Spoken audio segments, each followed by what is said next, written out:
Bueno, continuamos con la segunda parte de la clase del día 6 de mayo. Habíamos visto todas formas de alteración de la comida antes de llegar la cocina. Bueno, eh, un elemento conceptual básico. La revolución que supuso la manipulación del fuego y someter alimentos a la llama, la brasa, el humo, los servidos, no es una revolución por los cambios que producen la comida, sino por los cambios que introducen las sociedades. A partir de la cocina, a partir del fogón donde hay uno o varios que cocinan y otros que están alrededor, proveyendo leña, alcanzando agua, picando los alimentos, cortando la carne, calentándose. Es la primera gran revolución dentro de la historia de la cocina.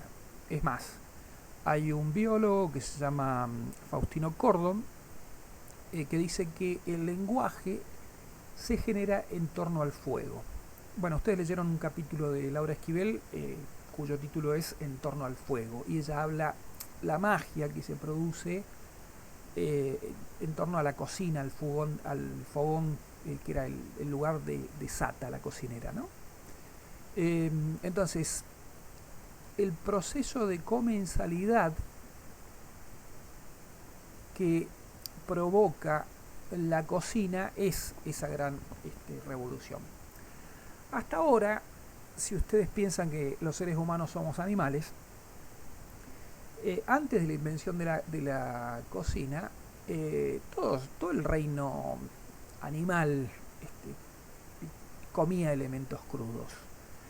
La cocina, cocinar, es uno de los pocos elementos distintivos del ser humano relacionados con el resto de los animales. Uno puede decir que tenemos lenguaje y los animales no, pero no es así. Todos los animales se comunican de otra manera.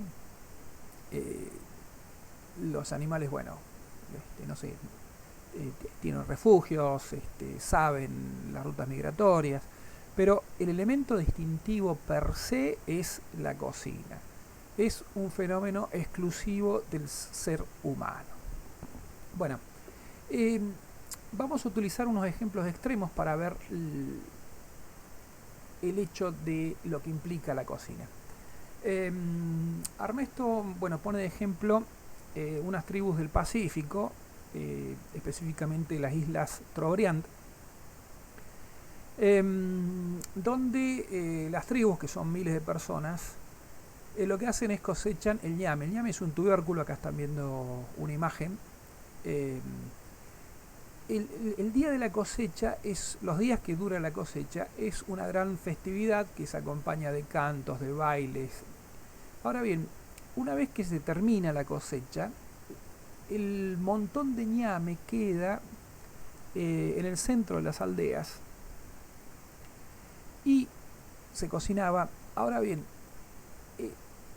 estos aborígenes no comían de manera conjunta, sino que cada familia llevaba la comida y la consumía de forma individual, de forma familiar, en cada una de sus casas. El hecho social era los días de cosecha, ¿sí? O sea, la cosecha del alimento. En la mayoría de las culturas, cocinar es una metáfora de la vida, ¿sí? Por ejemplo, bueno, no, esta es la ceremonia del ñame en Trobriand, ¿sí? Por ejemplo, muchas tribus californianas, ahí tienen un mapa.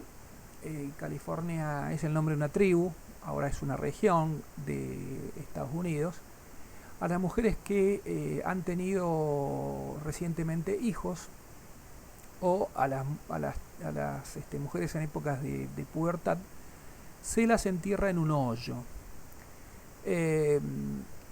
ahí hay una metáfora relacionada con el nacimiento, o sea, el ser humano está dentro de un hoyo cocinándose. Hay otros ejemplos de metáforas de los rituales sagrados, ¿no? Eh, en las tribus de la Amazonia, por ejemplo, cocinar es un hecho donde el vapor y el humo son elementos que se utilizan para venerar a las deidades, a los distintos dioses que tienen. Bueno, nosotros pensamos en las culturas orientales y vemos que el arroz es un elemento fundamental, así como nosotros consumimos panes en todas sus variantes, los orientales lo hacen con respecto al arroz. Una comida para los japoneses se dice arroz cocinado honorablemente. O sea, una comida es eso, es un arroz cocinado honorablemente. Fíjense ustedes que no solamente plasma la centralidad que tiene el arroz en los alimentos, sino en el hecho social, o sea, el prestigio, honorablemente. Hay muchos ejemplos donde, por ejemplo, para los nacimientos, para los cumpleaños, el primer año de vida de un japonés, se hace una fiesta donde se distribuyen a los invitados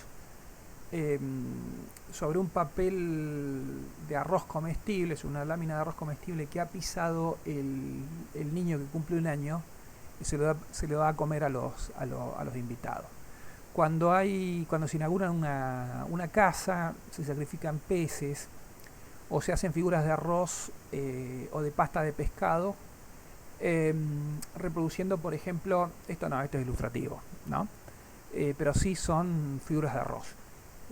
Lo que se hacen son grullas o tortugas, que son sinónimos de longevidad, o sea, para augurar larga vida a esta pareja que recién se casa, a esta casa que recién se levanta y se abre. Bueno, nosotros vemos entonces que la comida también tiene un elemento extra biológico, extra alimenticio. En las culturas galvanizadas, es decir, prácticamente inmóviles, como son las culturas de, no sé, Pakistán, la India, no hay intercambio, o sea, las clases no se mezclan entre sí, ¿sí? Es imposible para un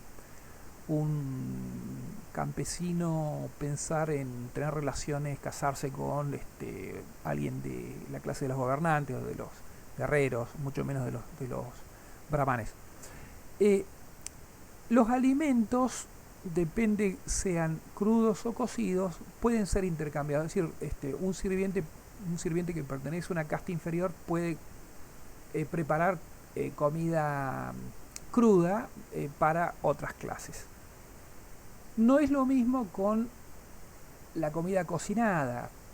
Y la comida cocinada, si es hervida en agua, no puede ser compartida. Si es cocinada con manteca derretida, sí. O sea, hay toda una serie de elementos que van hablando del prestigio y el valor simbólico que va teniendo la comida. O sea, no es obtener el alimento, llevárselo a la boca y engullirlo.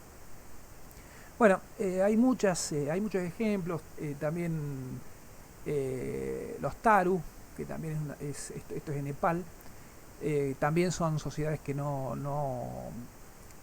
sociedades que se dividen de acuerdo a la alimentación.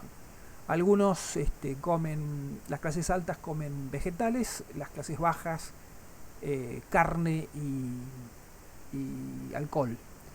Hay otras tribus dentro de Nepal, otras culturas, mejor dicho, dentro de Nepal, donde las clases altas no consumen, por ejemplo, ni permiten la entrada a la casa de las clases bajas, pero comen rata, por ejemplo, que para nosotros puede ser un elemento bajo. Bueno, es decir, hay toda una serie de pautas culturales que se introducen en las culturas de acuerdo al mundo, ¿no? Bueno, hay un elemento que para nosotros es definitorio, lo crudo y lo cocido. Se identifica lo crudo con lo bárbaro y lo cocinado con lo culto. Eso depende, porque a ninguno de nosotros se nos ocurre decir estoy comiendo una manzana cruda o estoy comiendo una lechuga cruda, sino todo lo contrario, una zanahoria cocinada.